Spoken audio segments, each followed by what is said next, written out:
Welcome to Top Stories on Viewer Television. My name is Phillips Livin. Now, starting with the health sector, the Nigerian Association of Resident Doctors and the Joint National Sector Union on Sunday knocked members of the House of Representatives over plans to outlaw strikes in the health sector.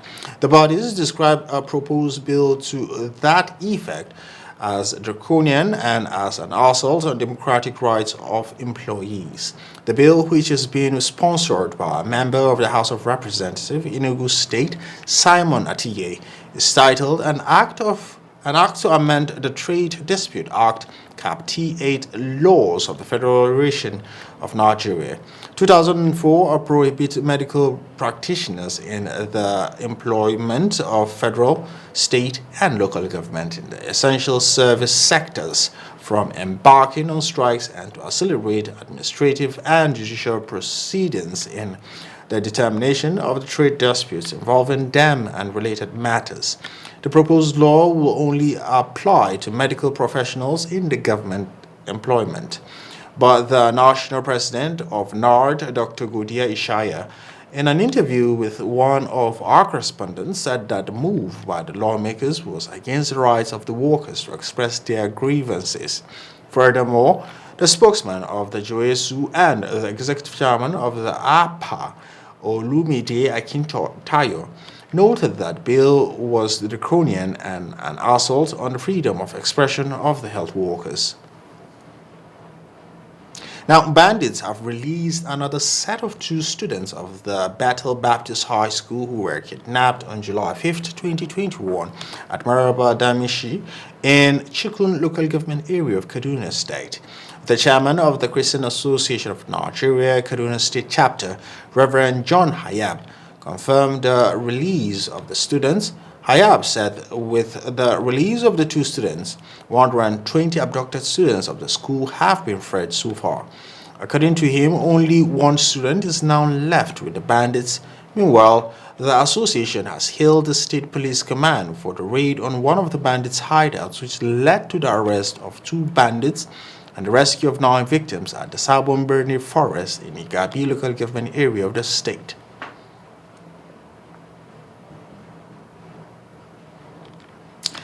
Members of the National Assembly have insisted on the amendment made to the 2022 appropriation bill, including the reduction of allocations to 10,733 projects and insertion of 6,576 new ones.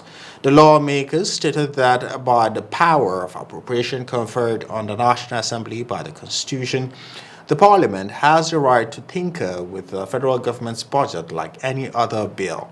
According to the members who spoke in separate interviews on Sunday, the changes made the response by the president, Muhammadu Buhari, showed that the legislature was not a rubber stamp of the executive as being alleged by Nigerians.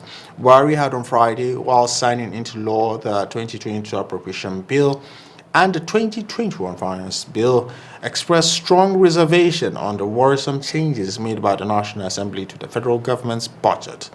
He argued that the cuts in the provision of several of these projects by the National Assembly might render the projects unimplementable or set back their completion, especially some of the administration's strategic capital projects. Now, on curtailing COVID-19, the presidency says henceforth, visitors to the State House will be required to undergo a rapid COVID-19 test at the entrance before gaining access to the seat of power. Senior Special Assistant to the President on Media and Publicity, Garba Shehu, made the disclosure. In Abuja, he said the aim is to check the recent increase in positive cases within the seat of power. Shehu, however, said the new measure is free of charge and a temporary one. Now, on a sad note, former presidential candidate of the defunct National Republican Convention, NRC, Bashir Tofa, is dead. A family source who confirmed the death said Tofa passed in the early hours of Monday at Aminu Kano Teaching Hospital, Kano, after a brief illness. Tofa died 29 years after contesting and losing the presidential election against late Chief Moshood Abiola, an election that was botched by the military junta of General Ibrahim Babangida.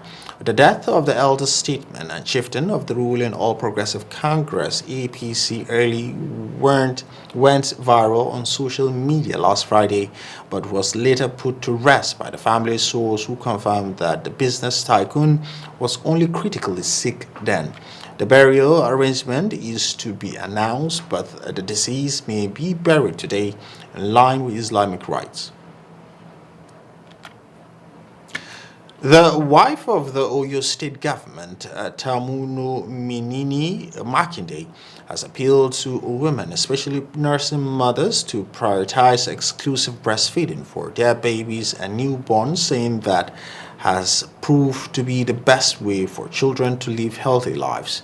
Makinde said this on Saturday while receiving and welcoming the first babies of the year 2022 on behalf of the state government. The Oyo First Lady, who was represented by the Commissioner for Women Affairs and Social Inclusion, Kafilat Olayiwola, appealed to parents not to compromise on the proper upbringing of their children, saying the society is better for it when children are properly brought up with sound home training, and that the panacea to addressing societal challenges must begin from the home.